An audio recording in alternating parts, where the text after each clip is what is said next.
Alors le problème de la femme, l'éternel problème du genre.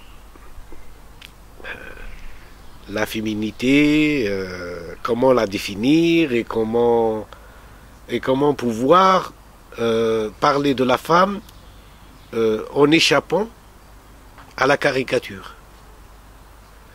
Parce que nous sommes dans un monde où les tabous, où les clichés sont tellement répandus et où la femme a toujours servi de bouc émissaire à toutes les sociétés. La place de la femme dans la société, elle est fondamentale. D'abord, c'est elle qui porte la vie. Et en même temps, elle est dans une situation où, dans les sociétés modernes, elle est en compétition avec l'homme. Parce que l'homme détient le pouvoir. C'est une question de pouvoir. C'est l'homme qui détient le pouvoir, qu'il soit politique, qu'il soit financier, c'est l'homme qui gère aujourd'hui le pouvoir sur la terre.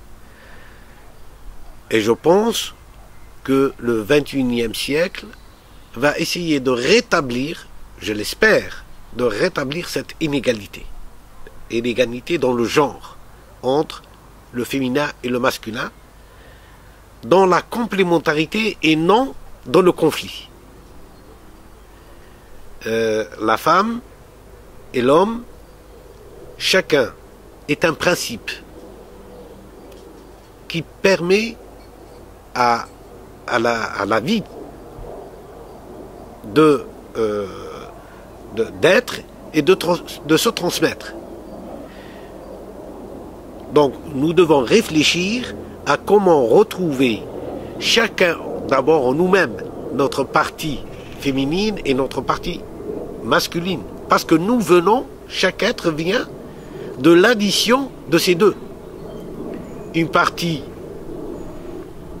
vient de son père, le masculin, et une autre partie vient de sa mère. Et celui qui sait mettre en harmonie un équilibre de cette dualité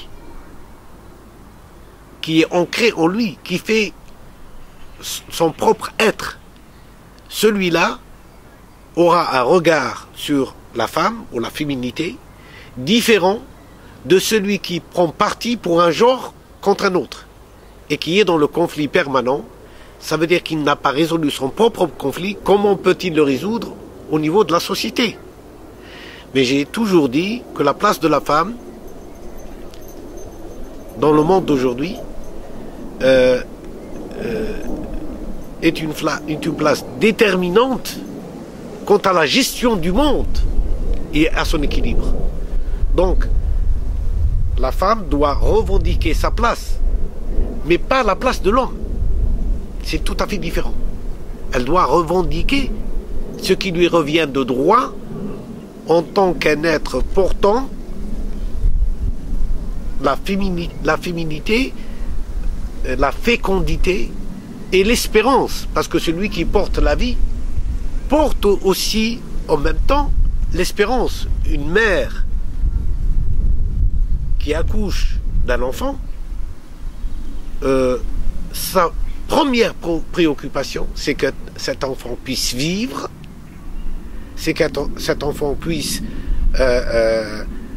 avoir une vie meilleure qu'elle-même, donc une certaine espérance dans l'avenir.